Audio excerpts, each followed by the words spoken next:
প্রিয়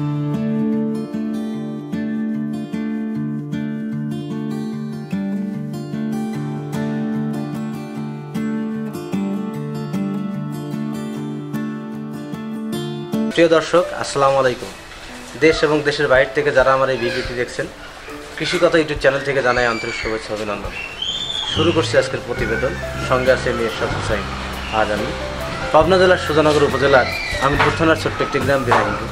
এখানে আসছি ভাই ভাই এগ্রো ফার্মের একটি খামারে, গরুর খামারে। আমরা সেই খামারটি পরিদর্শন করব এবং এই খামারের কাছে এই খামারের বিষয়ে নানা তথ্য জেনে নেব। চলুন সেই খামারের সাথে সরাসরি কথা বলি এবং জেনে নেই তিনি কেন এই খামারটি করছেন এবং কীভাবে করছেন এখন এবং কতটি গরু দিয়ে শুরু করছেন। চলুন সেই ভাই খামারের সাথে সরাসরি কথা বলি। প্রিয় দর্শক, আমার সামনে যিনি দাঁড়িয়ে আছেন তিনি একজন খামারির মালিক বললেই চলে। ভাই ভাই একজন মালিক। ওনাদের সমন্বিত একটি খামারটি, পিছনে যে খামারটি দেখছেন এই খামারটি ওনাদের সমন্বিত করে তোলা। তো ওনার কাছ থেকে আমরা জানবো অল্প বয়সে উনি কীভাবে এই খামারটি পরিচালনা করেন এবং এই খামারের যে কতগুলো গরু আছে এই খাবারগুলো দেখাশোনার পাশাপাশি ওনার পাশাপাশি আরও লোক রাখা আছে নাকি পরিচালনা করতে ওনাদের কী পরিমাণ প্রতি মাসে ব্যয় হচ্ছে, এই বিষয়গুলো এই যিনি ভাই ভাই এগ্রো ফার্মের যিনি অধিকারী তার কাছ থেকে আমরা জানবো যে এই খামারটি পরিচালনা করতে ওনার কী পরিমাণ ব্যয় হচ্ছে প্রতি মাসে, আর এখানে এখন কতগুলো খামার আছে বা কতগুলো খামার দিয়ে তিনি শুরু করছেন। ভাই আসসালামু আলাইকুম। আসসালাম। ভালো আছেন? আপনার নাম কি? আমার নাম মোহাম্মদ মুক্তার হোসাইন। আচ্ছা, আপনি কী করেন? আমার আমি এখনও পড়াশোনা করতেছি, এবার অনার্স সেকেন্ড ইয়ারে আছি। পাশাপাশি আমার এই ফার্মের সাথে আমি একটু সময় দিই। আচ্ছা, ঠিক আছে, বুঝতে পারলাম। আপনি এখানে এখন গরু আছে কতগুলো? আমার এখানে এখন বর্তমানে গরু আছে আপনার 22টি গরু আছে। কয়টা দিয়ে শুরু করছিলেন আপনি? সর্বপ্রথমে একটা শখের উপর বেসিস করে আমার আব্বু একটা গরু কিনে দিয়েছিল যে গরুটা পালন করার পরে আমি ওই গরুটা আপনার 5-6 মাসের মতো করার পরে ওটা বেশি দেওয়ার পর 2টা গরু কিনছি। তো আল্লাহর রহমতে আমার 2টা গাভী ভালো ছিল। আজ 3 বছরের মধ্যে এরকম, আর আমি 2-1টা বাছুর কিনছি। মানে আপনি গাভী দিয়ে শুরু করছেন। আপনি কত হাজার টাকা দিয়ে গাভী কিনছিলেন? আমার এই যে এই একটা গাভী আছে, এই গাভীটা আমি কিনছিলাম 1,37,000 টাকা দিয়ে। তার মানে এটার অনেক পরিমাণ দুধ হয়। দেখা যাচ্ছে যে এটা যে সময় বাছুর হচ্ছে আমি 2 বেলায় 17-18 লিটার দুধ দিচ্ছি। আচ্ছা, কী দামে আপনি 17 লিটার 18 লিটার 2 বেলা দুধ হয়? প্রতি সকালে 9 লিটার, বিকালে 9-7 লিটার, যাই 10 লিটার পাইতেন এরকম 17-18। এই বাজারে এখন দুধের দাম কীরকম? বাজারে এটা দুধের দাম, কাঁচা জিনিসের দাম তো বলা যায় না। এটা এখন যেরকম বাজারে দুধের দাম যাচ্ছে 45-40 টাকা লিটার। অনেক সময় এটার দাম কম হয়, আবার ঈদের মধ্যে দুধের দাম বেশি থাকে। আচ্ছা, আপনি এই একটা দিয়ে শুরু করছেন, এখন আপনার খামারে কতগুলো গরু আছে? এখন আমার খামারের মোট 22টা মতো গরু। আপনি এতগুলো পেশা থাকতে গিয়ে বিভিন্ন চাকরি এই লেখাপড়ার পাশাপাশি আপনি কেন এই খামারটি করলেন যে আসলে এই খামার করা দরকার বা খামার প্রয়োজন বা এরকম? তার মানে আমি শখের বিষয়ে শুরু করছি। পরে তার মানে আমার ফ্যামিলি থেকে আমার এই বিষয়ে প্রচুর হেল্প করছে। তার মানে আমার ফ্যামিলির পাশাপাশি লোক রাখা আছে, ওরা কাজ করে। আর এগুলো আমার একটা আনন্দের বিষয়, ভালো লাগে। আর আর্থিক দিক দিয়েও প্রচুর পরিমাণ সচ্ছলতা হয়। প্রিয় দর্শক, আমার এই ছোট ভাই সামনে যে দেখছেন খামারি, উনি এই খামারটি পরিচালনা করে আসছেন দীর্ঘদিন 3 বছর থেকে। উনি এখন অনার্সে লেখাপড়া করে, লেখাপড়ার পাশাপাশি উনি খামারটি দেখাশোনা করেন বা পরিচালনা করেন। তো এই খামারটি করার উদ্দেশ্যে তার একটা বিনোদনের মধ্যে তিনি থাকেন বা তার গরুর খামার বা গরু পালন করতে পছন্দনীয়। তিনি একটা গরু কিনছিলেন 1.5 লাখ টাকা দিয়ে বা 1,47,000 টাকা দিয়ে। সেখান থেকে সে গরু থেকে 17-18 দুধ পাইতেন। সেই দুধগুলো বাজারে বিক্রি করতেন। আচ্ছা ভাই, তোমার এখানে যে গরুটা কিনছিলাম সেই গরুটা 17-18 লিটার দুধ হতো। তো তুমি আপনি কতগুলা কত টাকা দুধ বিক্রি করলেন প্রতিদিন?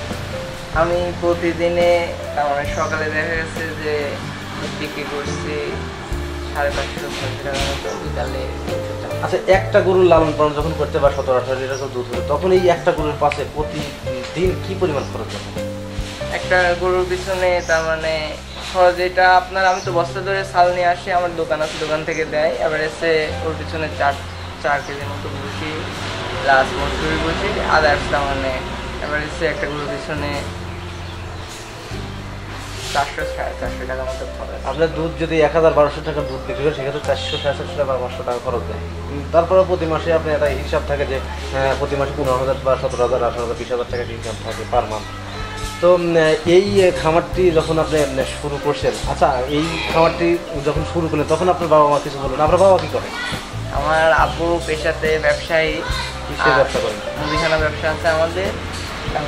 আর প্লাস ওনারও খুব তার মানে শখ আর করে। পরে আমি আব্বুরে বললাম যে আব্বু এরকম একটা বিষয়, একটা গরু কিনে দাও, এটা একটা বাড়িতে থাকলো ই করে। পরে আব্বু বললো যে আচ্ছা তাইলে করে দেখ। পরে আমার দাদা ছিল, ওনার সমন্বয়ে আমি গরুটা কিনে আসি। দাদা বলতে বড় ভাই ছিল, ভাই ভাই একরকম দিত আর কি। তো আপনার এই একটা গরু থেকে এখন খামারে কত? এখন একটা গরু থেকে গরু হয়েছে 3 বছর আপনার 4টা, তার মধ্যে আমাদের 2টা বাছুর কিনা আছে। আর এর মধ্যে আমরা 2টা গরু কিনছিলাম। আর এর গরুর বাজার তার মানে কম বেশি হলে লাভের অঙ্কে আমরা গরু বিক্রি করে দিই, কিনি তার মানে। আর সিজনারি যে আর এই বাছুরগুলো হয় ওইগুলা তার মানে পালন করা হয়, কারণ আমাদের লোক রাখা আছে, এখন তো অসুবিধা হয় না। এই খামারটি পরিচালনা করার জন্য কতজন লোক আছে? আমার ফ্যামিলি থেকে তো সবাই কাজ করে, তখন 4-5 জনের মধ্যে। আর এক্সট্রা আরও ঘাস আনে দেওয়ার জন্য আর কাটার জন্য 2 জন আছে। ঘাস আপনারা কিনে খাওয়ান না লাগানো আছে? না না, এটা খেতে লাগানো আছে, কিনে খাওয়া তো পোষাইতে পারবো না। প্রিয় দর্শক, আমার এই ছোটো ভাই উনি লেখাপড়ার পাশাপাশি এই খামারটি করছেন বা খামারটি পরিচালনা করে থাকেন। এই খামারে এখন 20 থেকে 22টা গরু আছে, যা দিয়ে ছোট্ট একটা সমন্বিত একটা খামার আছে। এখানে মানে গাই গরু কতগুলো আছে? আমাদের এখানে গাই গরু আছে 1টা 2টা 3টা 4টা গাই গরু আছে। আর এইগুলার যে বাছুর ছিল তার মানে এমন একটা সময় গেছে 4টারে গাই বাছুর হয়েছিল, পরে সবগুলো পোলট্রি। তার মানে এবার আমাদের তার মানে এই বছরে বাছুর হবে। তো আপনার এইখানে যে এখন 20-22টা গরু আছে, সেই গরু থেকে এখন এই এখানে আপনার কতগুলো টাকার সম্পত্তি আছে আপনি আমাকে বলবেন বা আপনার ভিউয়ার্সের উদ্দেশ্যে বলবেন? এই বিষয়ে অ্যাকচুয়ালি তার মানে আমার কোনো ধারণা নাই। আমার এইটার সকল বিষয়ে আমি কাজ করি, আমার বাবা এই বিষয়ে ওনার করে। তো আপনি তার মানে আপনার বাবা এই বিষয়ে জানেন। প্রিয় দর্শক, আমার পিছনে যে খামারটি দেখছেন এই খামারটি আমার এই ছোটো ভাই উনি দেখাশোনা করে থাকেন। তো এই খামারে এখন 20টার উপরে বা 22টা গরু আছে। এই গরুগুলা কীরকম টাকার হবে, এই টাকার অ্যামাউন্টটা বা অঙ্কটা ওনার যে বাবা উনি জানেন এই বিষয়ে উনি বলতে পারবেন না, কারণ উনি সাধারণত পরিচর্যা করে থাকেন। আমি এর দাম সবাই বলতে পারবেন না। তো আপনি কি মনে করেন আপনি এই খামারটি করে কতটুকু লাভবান হয়েছেন? আল্লাহর রহমতে তার মানে অনেকে, আমি তো ওইরকমভাবে এক্সাক্ট হিসাব করে দেখি নাই, এটা সম্পর্কে আমার বাবা ভালো বলতে পারবে। ঠিকই আমাদের যে গরুগুলো ছিল ধরেন আপনার 1টা কিনছিলাম আর ওনার 2-3টা পরে কিনছি, মোট এতগুলো হয়েছে, এখন তো অনেক পরিমাণ অনেক লাভবান হবে। অনেক লাভবান হবে। আপনি কি মনে করেন যে যারা নতুন এগ্রো ফার্ম করবে, গরুর খামার করবে, তারা যদি গরুর ফার্ম করে তারা কি লাভবান হতে পারবে?